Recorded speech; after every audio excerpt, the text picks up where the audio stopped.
Does anyone feel like everything is hard? Like, I got a drone and I watched a few YouTube videos thinking that it'll be a piece of cake. It wasn't. It was incredibly scary and I just couldn't bring myself to fly it super high just because I was scared. I also tried painting and I suck. And I learned that to be better, you actually have to study colors, composition, lines, geometry, shapes, and so much more. The same thing happened when I started making videos. Everything in our lives seems inaccessible, like it's not meant for you if you're not naturally good at it. I don't believe in that. I believe that everybody can do virtually anything. And if that seems crazy, stick around because I'll change your mind. Because in this video, I'll show you how to become great at everything you want to do in only 72 hours.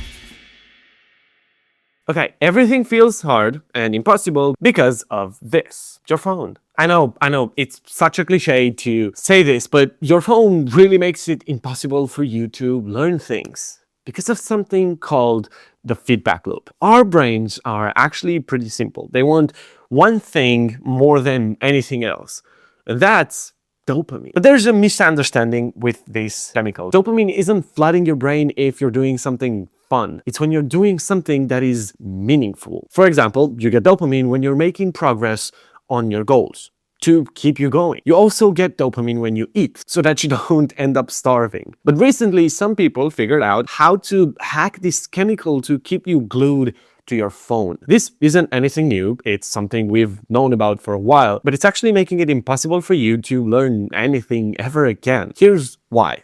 Natural dopamine is slow and your brain is okay with that. For example, when you start learning a new skill, your brain gives you dopamine every single time you manage to make progress. But there's a problem with that. It's very slow. To a person from the 1900s, this wouldn't be a problem because they're not constantly stimulated from every single angle. But to a person in 2026, this is incredibly painful. This is called a feedback loop. You get dopamine every time you improve, but that usually takes months at a time. But with the apps on your phone, you get a super short feedback loop. You open the app and that's it. You instantly get hit with a video that gives you a sense of accomplishment. Now, your brain only thinks in chemicals. It's hardwired to listen only to emotion. So of course it's gonna pick your phone over learning a new skill. It's just easier lift. And that's the problem we all face. But I want to keep learning new skills. I don't want to be the same person 50 years into the future. So how do I beat this? Well, I did a ton of research on this and I think I found some pretty juicy stuff. But before I show you how to beat it, I need to show you something that made this whole thing easier to understand. When you watch someone fly a drone on YouTube, you're not watching someone learn. You're watching the highlighted reel of someone who already failed like 100 times, but in private. Same thing happens with painting or filmmaking or literally any skill out there. What you're actually seeing is the finished product of hundreds of hours compressed into a 10-minute video that makes it look kind of effortless. So everything you see online is a distorted reality, making it impossible for you to compare to anyone realistically. When I wanted to learn how to make music with YouTube videos, I only found these videos that explained everything with no mistakes. So it resulted in me being able to make that specific beat, but nothing else. And when I tried to make something from scratch, I failed so much that I just got discouraged and quit for a while. I started getting more and more videos about music making and artists making music, and they were so good, and it made me think that I'm just not made for this. But that's such a stupid thing to say about yourself. There's literally nothing stopping you from doing anything. It doesn't matter who you are or where you're from. There's one person in the world with a similar lifestyle to yours that managed to do the thing you want to be successful with. So why does it still feel impossible? Well, because knowing doesn't actually fix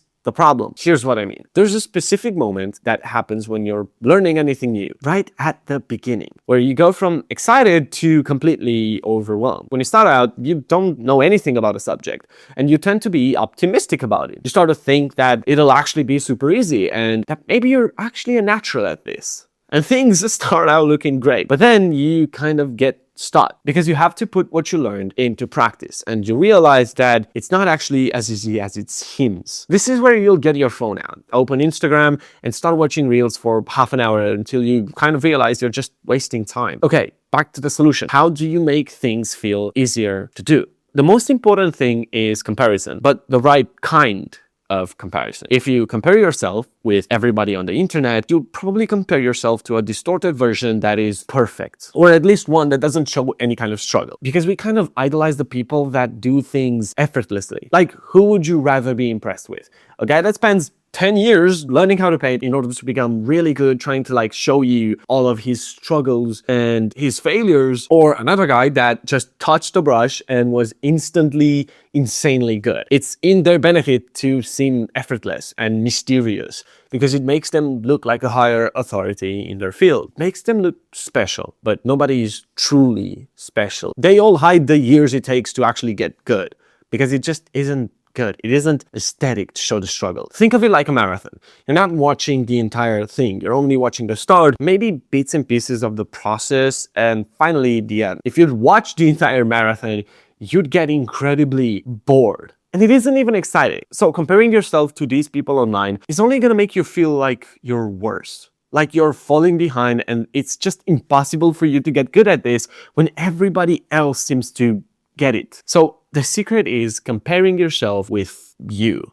Well, not you, but a past version. Imagine this. You want to learn how to make music, and one of the most important things in this is learning how to make beats. So you try it a few times and you fail. If you compare yourself to the world around you, you'll realize you're way worse than you thought and everyone else is incredibly good. So you end up giving up. But if you compare yourself to a past version where you did more mistakes, then you can start to see some progress. And basically, you reframe this entire thing in a way that allows you to keep going. You know those videos on social media that talk about comparison and how it's actually killing your creative side? That's what they mean. Comparison is incredibly helpful, but you need to compare yourself to a past version, not to other people. Once I started doing this, I managed to become better and better, and I got to the next chapter in music making. All of this could have been over if I didn't switch my mindset. Also, this mindset is incredibly powerful. If you want to learn new things, you have to be okay with being bad at it. You have to be okay with pain, and you have to realize that this is a process. You can't start making videos and expect your first 10 videos to be good. Not even your first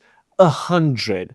You have to do this for a long time before you find success and before you actually start being good enough to deserve that success. It's a marathon, not a race. If you don't manage your resources and shut off the outside world, then you'll end up getting distracted by all of the people in front of you. Expectations are very important. You have to know how to manage them, and an easy way of doing that is just asking yourself, what would I realistically expect a beginner to do at this stage? Think about it from an outsider perspective. Imagine you're talking about someone else, not you, because there have been studies that showed we can solve way more problems for other people than for ourselves. Because when we solve problems for ourselves, we also imagine how hard it'll actually be to do the things we know will bring us closer to a solution. But when we solve problems for others, we don't really care about the effort they have to put in. We only care about giving them the best solution.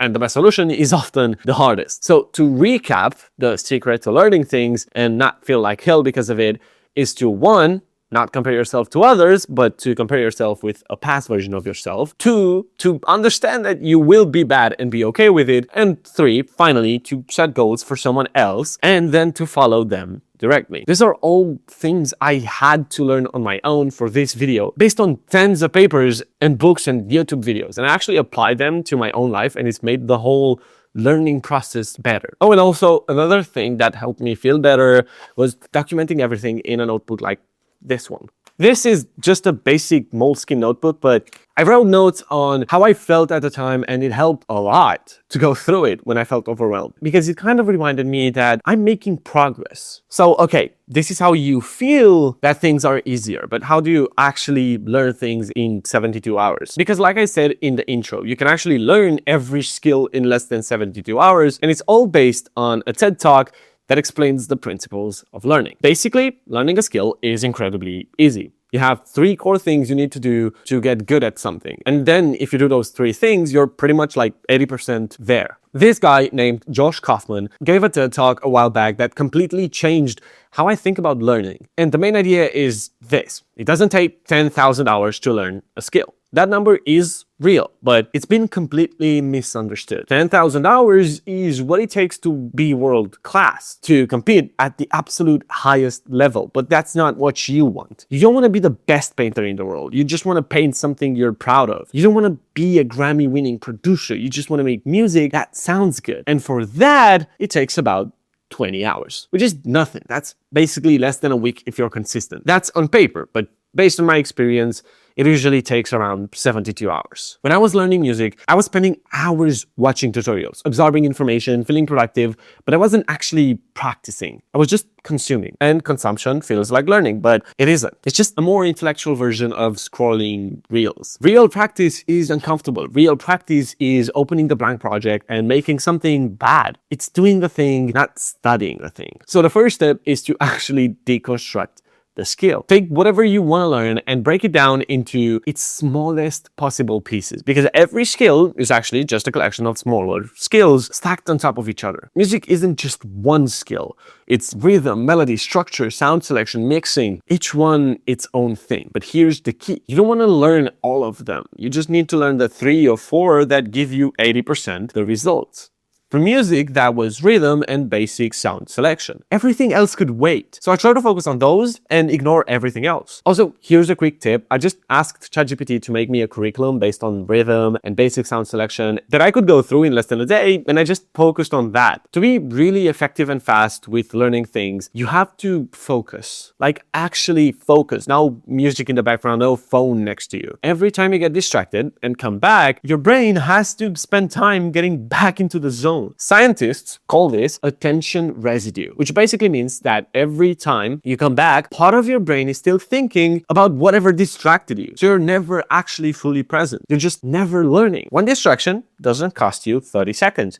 It actually costs you more like 20 minutes. So I did that. I just put my phone on Do Not Disturb and put a timer for 2 hours. And for those 2 hours, I just studied the raw essentials. I got more done in 2 focused hours than I did in a whole day, which was kind of insane. The second step is to remove every single barrier between you and the practice. This sounds obvious, but it's the thing that's quietly killing most people's progress. If your guitar is in its case in the closet, you're not gonna play it. If your sketchbook is buried on the stuff on your desk, you're not gonna draw. But the hardest part of any practice is starting. And if starting requires a lot of effort, your brain will find every excuse in the world to avoid it. And I mean every excuse in the world. Trust me. Make it stupid easy to start. That's the whole trick. Now, the most important thing is to practice that skill instead of learning about it. This is so freaking misunderstood and underrated. I spent so many hours, like hundreds of hours, learning how to edit when I first started, but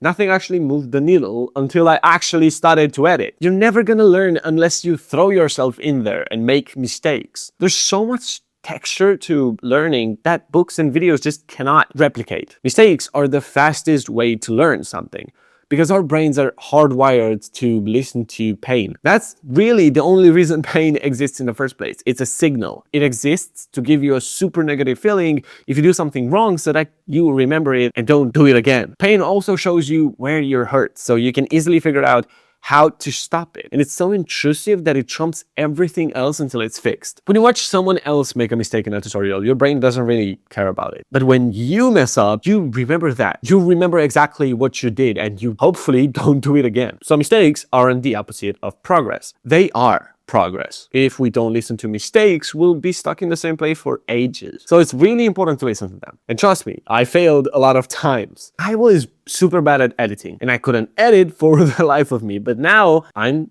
great. And I even get paid to edit for other people. I was also super bad at filming and being on camera. I was super shy and awkward and I constantly made mistakes with my content. And that eventually led me to getting a little over 9,000 followers on Instagram and living my dream life because of it. You can't expect not to make mistakes. And that's why I said 72 hours instead of the original 20 in that TED Talk. I used those 20 hours to learn the simplest 80% that moved the needle. And then for the other 52 hours, I just made mistakes and tried to put things into practice. It was awful. But now I'm proud that I can finally make songs that aren't, you know, trash. So that's it. That's everything I learned about learning. That's a weird sentence. It's an entire process and it's hard, but if you do everything I talked about in this video, it'll feel way easier and actually enjoyable. If you like this video, don't forget to like and subscribe. And if you want me to talk about literally anything, you can just let me know in the comments. I'm always super excited to respond to every single comment. I also post daily on Instagram over at RobonFilm. So if you want to see more of that, just follow me there too. Anyways, thank you so much for making it right at the end of the video, the very last moment. I appreciate it a lot, and I'll hopefully see you in the next one.